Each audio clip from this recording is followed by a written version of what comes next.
Pag-usapan natin itong Senado, Senate President Chis Escudero at itong si Amy Marcos, Bato de la Rosa at Robin Padilla. Okay?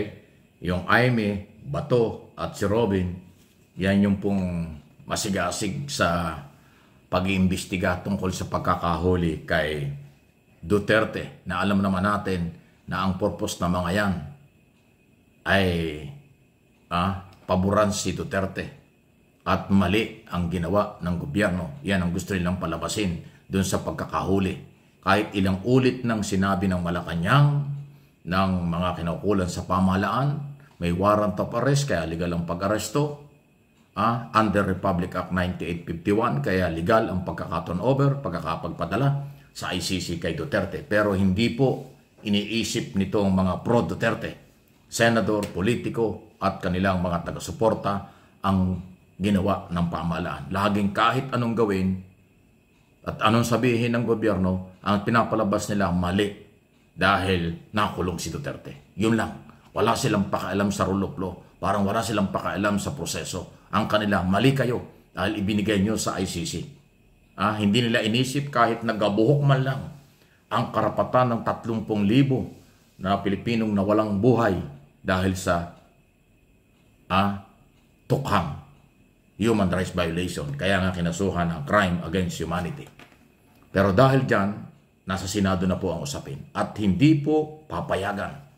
At hindi po sila uubra sa paninindigan ni Escudero, ang Senate President. Kasi siya ay abogado, Senate President. Nararamdaman na niya na parang ginagamit na ang Senado. Parang ginagamit na ang institusyon itong ilang mga senador na ito. Kaya may karapatan si Escudero na kontrolin yan. Hindi niya ipapagamit ang pangalan ng buong Senado sa iliilang mga senador na ang interes lamang ang pabor kay Duterte at hindi sa pagiging independent ng Senado bilang mga institusyon. At tama yung ginagawa ni Escudero. Alam nyo, may mga bagay, yun naman talaga ang aking ginagawa. Mga radyo, television, at dito sa aking mga channel, sa Mike Abi Opinion at MA Pinoy TV. Kung mayroong magandang ginagawa, susuportahan natin. Pag may pagkukulang, ay atin din gagawin topic yan. Kaya itong ginagawa ko kay Escudero, yan na po yung ginagawa ko. Kung doon sa issue ng impeachment na medyo mabagal talaga siya, ayaw niya ng impeachment ngayong panahon ito, hindi ako sang-ayon doon. Kaya ilang beses ko na naging topic na hindi tama ang ginawa ni Escudero. Dahil ang kanyang paniniwala, nakaresist lang sila. Hindi pwedeng magkaroon ng impeachment. So yun ang kanyang paniniwala, panindigan. Ako, kontra ko doon. Kasi ang paniniwala ko, dapat ang sinasabi ng saligang batas, kaagad-agad pagkatapos matanggap ng Senado ang Article of Impeachment. Okay? So ngayon, dito naman sa issue ng investigasyon ni Amy, ni Robin at Padilla, ni Robin at Bato, tungkol sa pagkakahuli kay Duterte, naniniwala tayo dyan kay Escudero. Kasi yan po yung aking paniniwala. Pag tama ang ginagawa, suportahan natin.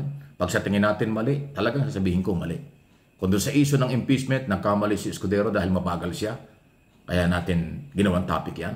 Pero pagdating naman dito sa kanyang pinapangalagaan ang pangalan ng institusyon, ayaw niyang ipagamit, ayaw niyang pumayag na gamitin ng ilang mga senador. Ang Senado, yan ang tama. Tamang prinsipyo yan. Kasi ang Senado ay Senado ng Republika ng Pilipinas. Hindi yan senador ng mga pro-Duterte lang.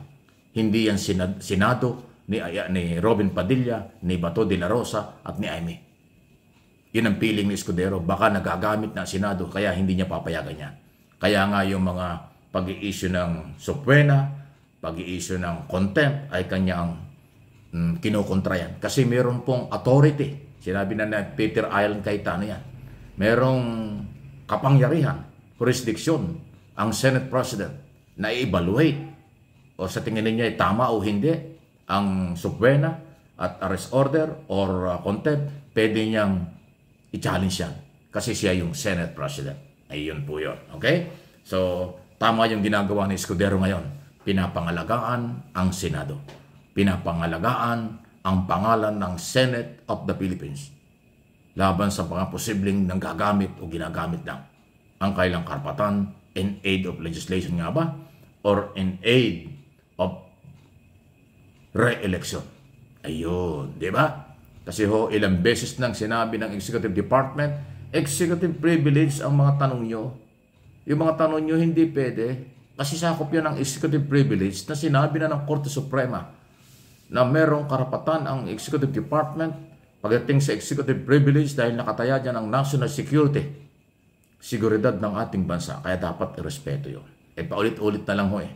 Balita ko, hindi pa ho tapos ang hearing. Meron pa raw susunod na hearing. Ayaw talagang tumihil. Siguro, titigil lang yan after election. Pag natalo na sila. After election, pag walang nangyari. At saka, before o after election, ituloy-tuloy yung hearing, wala na. Hindi po makaka-uwi si Duterte. Hindi pa pauwiin ng ICC si Duterte dahil nag-iimbestiga ang Philippine Senate. Hindi pa pauwi, nagpapakawala ng ICC si Duterte dahil maingay yung iilang mga Duterte supporters. Di ba? Nakita yung rally doon sa Netherlands, sa ICC, wala na. Halos nawawala na. Magsasawa ang tao. Kasi wala naman yan eh. Sabi ko sa inyo, kahit maglupasay kayo, kahit mag-araw-araw kayo mag-rally, kahit araw-araw kayo mag-press conference, dahil binabanatan pa nyo ang ICC, lalong makakasama yan. Kaya nga nanawagan na si Duterte, respect judicial process. Hindi ba nyo naintindihan nyo? Yung inyong ipinaglalaban si Duterte ay nagsabi na, irespeto po ninyo ang judicial process. Huwag nyo talakayin ang kanyang kaso sa rally. Huwag nyo talakayin sa hearing ang kanyang kaso.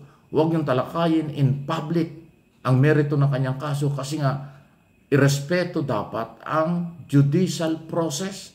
Alam ni Duterte yun dahil abogado siya. Kahit anong gawin niya, walang mangyayari.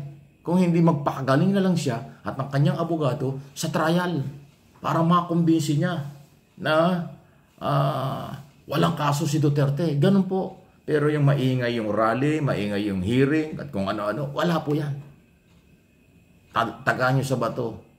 Walang pakialam ang ICC sa ginagawa dito sa Pilipinas ng mga pro-Duterte, senador at civilian.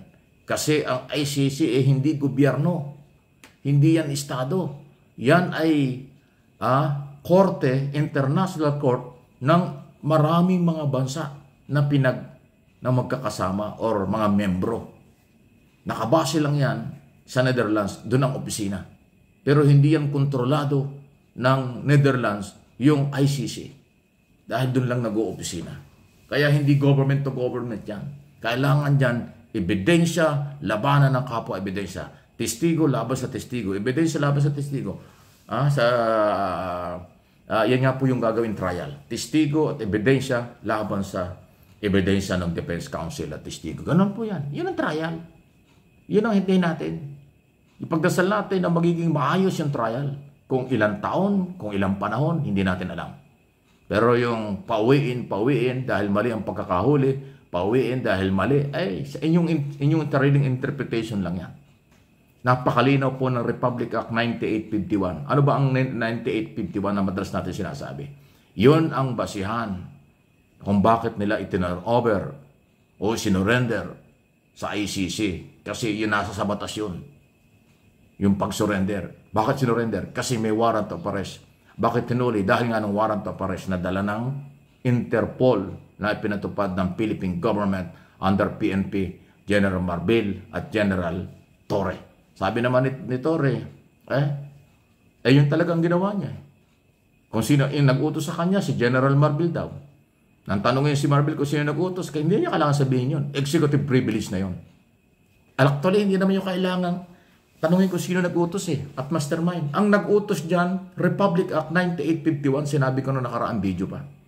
Yung batas ang mastermind. Kasi rule of law ang policy ni Pangulong Marcos. Kung ano ang batas, yun ang sumasunod. Ay trabaho ng gobyerno. Implementation ng batas. Trabaho ng Executive Department, sumunod sa batas. Kasi yun ang kailang sinumpaan sa laysay. Tungkulin sa ilalim ng 1987 Constitution. Di ba ang linaw noon? Ang mastermind ay yung warrant of arrest ng ICC. Kasama yung Republic Act 9851. Kung hindi nyo alam, paulit-ulit na ho tayo. Ayaw ko sa inyo. Magpakatalino para hindi ma-stress. Pagka puro mali ang inyong pinaniwalaan at pinakikinggan, stress lang kayo. Please like and share ng video. Kung hindi pa, subscribe.